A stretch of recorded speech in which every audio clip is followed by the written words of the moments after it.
मला आहे ना खूप दिवसापासून ना कुळदाचे शेंगोळे खाऊशे वाटत होते. तर मी आता 1 किलो हे कुळीद आणले. आता हे दळून आणेल गिरणीवरून आणि याचे मस्तपैकी शेंगोळे बनवणार. आज आपण बनवणार आहे कुळदाचे शेंगोळे. मगाशी तुम्हाला मी कुळीद दाखवले ते मी आता गिरणीवरून दळून आणलं. हे आहे कुळदाचं पीठ. मी हे 2.5 वाटे हे कुळदाचं पीठ घेतलं आहे, ही वाटी भरून. त्याच्यासाठी लागणारं साहित्य: हिरवी मिरची, लसूण, जिरं, कोथिंबीर, अद्रक, लाल मिरची, हळद, हिंग, चवीसाठी मीठ आणि शेंगदाणे. याचं वाटण करून घ्यायचंय. हे बघा, हे वाटण आपण दळून घेतलेले. तर हे वाटण हे पिठामध्ये टाकायचं.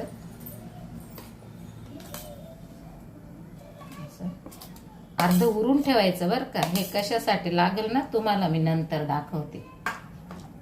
हे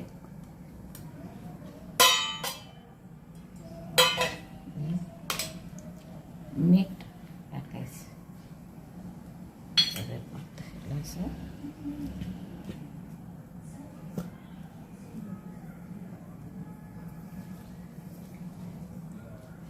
हे बघा, मस्त हा पिठाचा गोळा मळून घेतलाय.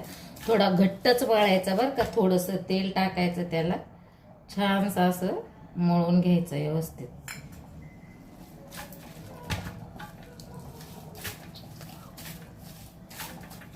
मस्त असे बारीक असे छानसे शेंगोळे. मस्त पीठ टाकायचं, पीठ टाकायचं, असे बारीक मस्त बनवून घ्यायचे.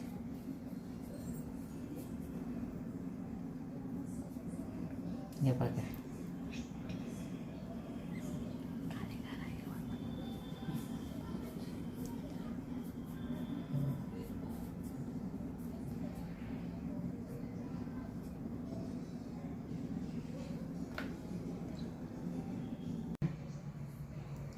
हे बघा, छान असे मस्त आपण शेंगोळे बनवून घेतले. छान असे बघा. आता आपण शेंगोळ्यासाठी फोडणी द्यायची, आंधणला फोडणी द्यायची.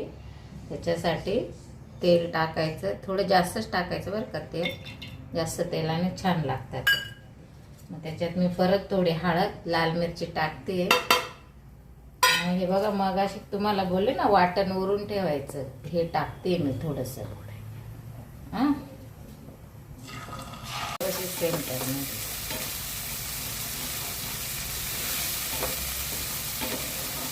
असं थोडं चांगलं परतून घ्यायचं त्याला. आणि पाणी टाकून द्यायचं आपल्या हिशोबाने. का जेवढे शेंगोळे ना त्या हिशोबाने पाणी टाकून द्यायचं. त्याला आहे ना, हे थोडंसं कुळदाचं पीठ आहे, हे थोडंसं लावण लावायचं, म्हणजे घट्टपणा येतो. हे बघा, मी आता मस्त माझ्या हिशोबाने ना शेंगोळ्यांना आंधण टाकलंय मस्त फोडणी देऊन. तर मी चवीपुरतं मीठ घालते. तुम्ही तुमच्या हिशोबाने मीठ घाला. थोडंसं कुळदाचं पीठ आहे, तर मी आता त्याच्यासाठी हे लावण लावते की थोडंसं घट्टपणा येईल त्या रश्शाला.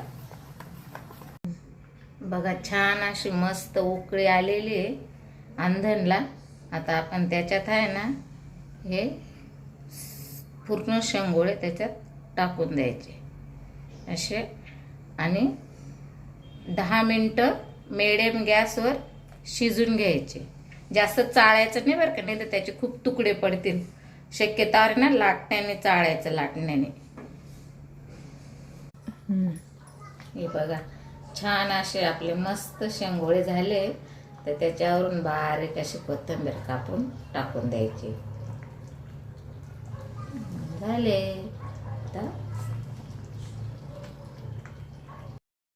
रेसिपी आवडल्यास व्हिडिओला लाईक करा, कमेंट करा, शेअर करा आणि चॅनलला सबस्क्राईब करा.